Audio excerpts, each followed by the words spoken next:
എൻ്റെ ലൈഫിൽ ഞാൻ ഇത്രയും ഒരു ക്രൗഡ് കാണുന്ന ആദ്യമായിട്ടാണ്. ഞാൻ സത്യം പറഞ്ഞാൽ ഇത് ആ സ്നേഹമാണ് ഈ കാണുന്നത്, മനസ്സിലായില്ല. കാരണം പല ജനങ്ങളും പല സ്ഥലത്ത് നിന്ന് ഇത്രയും രാവിലെ ഞാൻ രാവിലെ 7:30 വന്നതാണ്. 7:30 വന്ന് ആദ്യമേ വന്നിരുന്നിട്ടുണ്ട്. ഞാനാണ് മോദി സാറിൻ്റെ ആദ്യത്തെ ഏറ്റവും ബിഗ്ഗസ്റ്റ് ഫാൻ, മനസ്സിലായില്ലേ.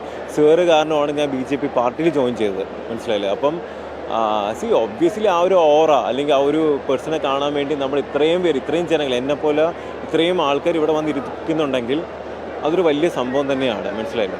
അത് നമ്മുടെ നാടിന് വേണ്ടി ചെയ്തിട്ടുള്ള പല കാര്യങ്ങളും കൊണ്ട് തന്നെയാണ് എന്ത് ചെയ്തിരിക്കുന്നത്. നമ്മളൊക്കെ ഇപ്പോൾ സമാധാനമായിട്ട് സേഫായിട്ട് ഇരിക്കുന്നുണ്ടെങ്കിൽ അതിൻ്റെ റീസണും നമ്മുടെ ഗവൺമെൻറ്റും മോദി സാറും നമ്മുടെ സർക്കാരും എല്ലാം തന്നെയാണ്. രാജ്യങ്ങളൊന്നും തലവെക്കാതിരിക്കുന്നതിന് ദേശസുരക്ഷയ്ക്ക് അത്രയധികം പ്രാധാന്യം കൊടുക്കുന്ന ഒരു സർക്കാർ, വികസനത്തിന് അത്രയധികം പ്രാധാന്യം കൊടുക്കുന്നത്. അതെ, അതുകൊണ്ടാണല്ലോ 12ാമത്തെ വർഷമാണ് ഇപ്പം ഭരിച്ചുകൊണ്ടിരിക്കുന്നത്, മനസ്സിലായില്ലേ. ഇനിയും ഭരിക്കും. ഇനി അടുത്ത എൻ്റെ ഒരു കാഴ്ചപ്പാടനുസരിച്ചാണെങ്കിൽ 2050 വരെ ഭരിക്കും. ഇനി അത് കേരളത്തിലേക്ക് ഇപ്പം സ്റ്റാർട്ട് ചെയ്തിട്ടുണ്ട്. ആദ്യമേ തന്നെ കോർപ്പറേഷൻ എന്ത് ചെയ്തു, BJP ഭരണത്തിൽ ആരെങ്കിലും പ്രതീക്ഷിച്ചോ? അതേപോലെ ഒബ്വിയസ്ലി ഈ ഒരു ഇലക്ഷൻ ഒരു ഇമ്പാക്റ്റ് ഉണ്ടാക്കിയിരിക്കും. അത് കാണാൻ പോണ പൂരം പറഞ്ഞറിയിക്കേണ്ട.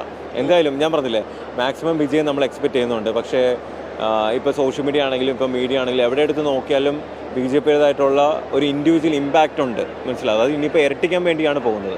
എതിരാളികളെ വലിയ തോതിൽ വിരളി പിടിപ്പിക്കുന്നുണ്ടെന്നാണ് തോന്നുന്നത്. കാരണം വെച്ചാൽ നരേന്ദ്രമോദി അദ്ദേഹത്തിൻ്റെ പോസ്റ്റുകളടക്കം കോർപ്പറേഷൻ നീക്കം ചെയ്തു എന്ന വാർത്തകൾ ഒരു ഭാഗത്തു നിന്ന് വരുന്നുണ്ട്. വിവാദമാക്കുന്നതിന് വേണ്ടി ചില ആളുകളെ പങ്കെടുപ്പിച്ചില്ല എന്നുള്ള വിവാദങ്ങൾ ഉണ്ടാക്കുന്നുണ്ട്. വലിയ തോതിൽ അവരെ ഒരു അലോസരപ്പെടുത്തുന്നുണ്ടല്ലേ ഈ ജനക്കൂട്ടം.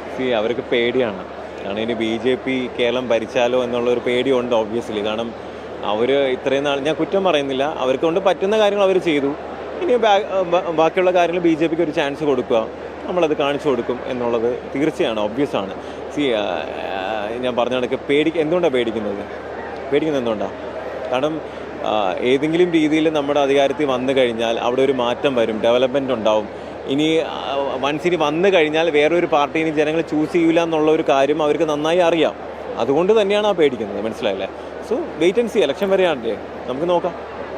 സ്ഥാനാർത്ഥികളൊക്കെ റോബിനടക്കം കാത്തിരിക്കുകയാണെന്ന് തോന്നുന്നു അല്ലേ? അല്ല, ഒബ്വിയസ്ലി ഞാനും കാത്തിരിക്കുകയാണ്. കാരണം ഇനി 2-3 ദിവസത്തിനകത്ത് അറിയാമെന്നാണ് തോന്നുന്നത്. കാരണം രാജീവ് സാർ പറയുന്നുണ്ടായിരുന്നു ഓൾമോസ്റ്റ് ഒരു 14th or 15th ആകുമ്പോഴത്തേക്ക് കംപ്ലീറ്റ് ലിസ്റ്റ് അനൗൺസ് ചെയ്യുന്നതാണ് പറയുന്നത്. നോക്കാം, ഞാനും വെയിറ്റ് ചെയ്യാണ്. സെലിബ്രിറ്റികളും താരങ്ങളും എല്ലാം ഉൾക്കൊള്ളുന്ന ഒരു നിര നമുക്ക് ഉണ്ടാകാം ആഗ്രഹിക്കുന്നു. എനിക്കറിയത്തില്ല, ഞാൻ കാണുന്നേ ഉള്ളൂ. നോക്കാം, നമ്മൾ ലെറ്റ്സ് സീ. Thank you.